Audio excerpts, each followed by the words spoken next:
everybody's living longer, which is fantastic. But for the pensions industry, it's a bit of an issue.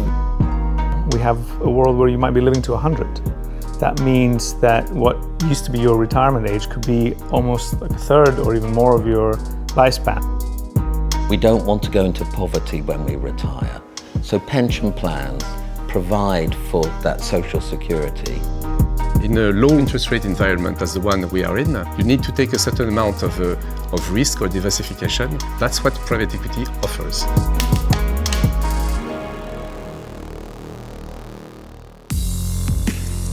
In simple terms, a pension is actually the money that any citizen or employee sets aside during their working career for their retirement.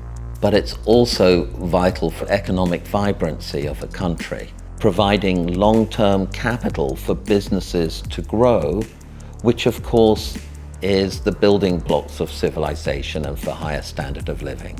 The pension seems something ubiquitous, something that we've always had, but really it's only quite a modern construct. Pensions only started in 1913 in the US and 1925 in the UK. The pension plans typically invested in non-risky assets. They were invested mainly in bonds.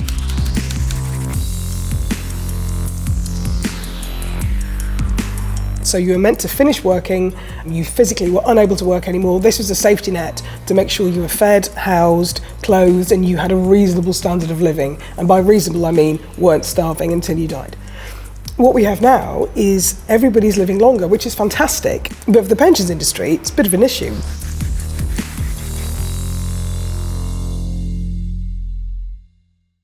We're very good at thinking about tomorrow, my hairdresser appointment and that sort of thing.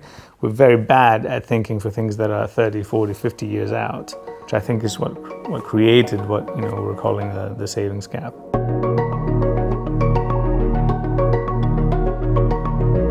So what the pension provider or your insurance company has to do is make this amount of money you've been paying in stretch all the way to the end of your life. Getting this to this is quite a task, and that's where investment comes in. Pension funds have three alternatives to generate return. The first is to invest in government bonds. The second is to invest in public markets.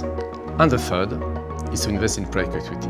The difference between private and public equity is simply the ownership structure. Manchester United is still public, whereas Chelsea is a private football club. Arsenal were on the stock market, and now they're owned by a family.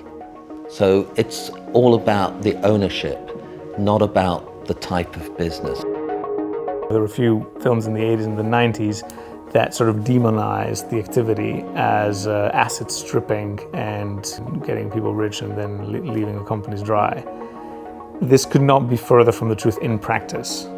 Private equity has either control or very heavy influence in a company and can really help the growth path of a company. And what is different is that it's long-term capital.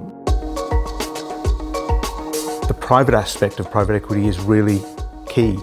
People don't worry as much about short-term fluctuations. They're able to simply invest for a period of time and not have to worry about the share price going up and down.